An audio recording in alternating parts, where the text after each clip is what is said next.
Jadi mari kita luruskan antara iman dan yakin. Ada kepercayaan-kepercayaan dalam diri kita yang masih menyisakan ragu. Transformasi tidak sampai di ujung yakin, nggak belum mentok, belum mentok. Masih ada sisa, saya bilang tadi ada 2% barangkali, 3% barangkali, 4% barangkali. Itu yang menyebabkan dia belum mampu menggerakkan lisan. Iman itu udah ada, percaya.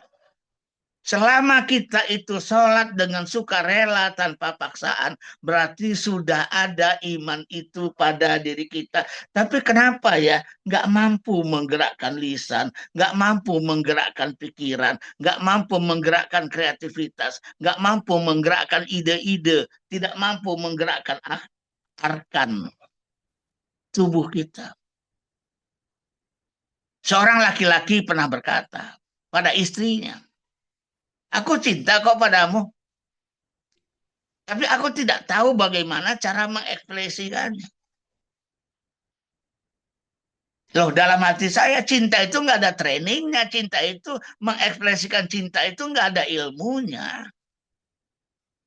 dan nggak perlu juga dipelajari. Itu semata-mata karena cintanya cuma pas-pasan, cintanya cuma sedikit, cintanya cuma tipis, sehingga cintanya gagal menggerakkan lisan dan gagal menggerakkan tubuhnya, gagal menggerakkan perbuatannya. Sekadar untuk mengatakan aku cinta kamu pun dia mengalami kesulitan. Minimalis.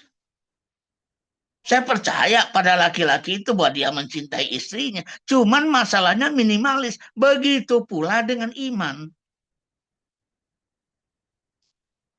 Nggak mungkin lah di antara kita ini nggak beriman.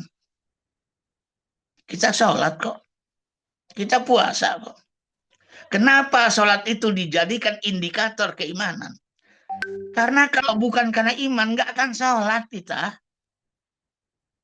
Sholat itu ibadah yang dalam tanda kutip useless. Nggak terlalu kelihatan manfaatnya. Kalau toh bukan karena iman, nggak akan sholat kita. Makanya sholat itu yang pertama kali diperiksa. Untuk mengukur adakah iman atau tidak dalam hati kita. Kalau saum itu ada manfaatnya untuk kesehatan, diet, detox, zakat ada manfaatnya. Tapi sholat bukannya nggak ada, jelas ada. Mencegah dari yang keji dan mungkar dan sebagainya. Tapi nggak banyak kelihatan. Kalau tahu bukan karena iman, mungkin nggak sholat. Jadi kita semuanya orang-orang yang beriman. Masalahnya itu, ya, transformasinya sampai ujung nggak? Atau masih menyisakan di titik-titik ragu. Karena Allah menunjukkan suatu kualitas iman yang memang khas. Innamal mu'minuna alladzina idza dzukirallahu wajilat qulubuhum. Sesungguhnya orang-orang yang beriman itu adalah orang-orang yang jika disebut nama Allah bergetar nggak hatinya. Nah, sekarang kita mulai menggunakan indikator-indikator itu. Berat itu. Nama Allah disebut hati bergetar. Mungkin nggak banyak di antara kita yang seperti itu.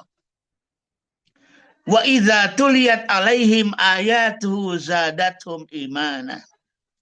Jika dibacakan kepada mereka ayat-ayat Allah, maka bertambahlah iman mereka. Wa ala rabbihim yatawakkalu dan kepada Rabb mereka mereka bertawakal. Kalau kita udah berbicara tentang ciri-ciri itu dan Allah menggunakan kata innamal wajib itu. Hanya saja orang-orang yang beriman itu adalah orang yang kalau disebut nama Allah, dia hanya saja inama, bukan inna ya, tapi innama. Hanya saja orang-orang yang beriman itu kalau disebut nama Allah bergetar hati. Saya pun ketika membaca ayat ini kaget, berat banget ya.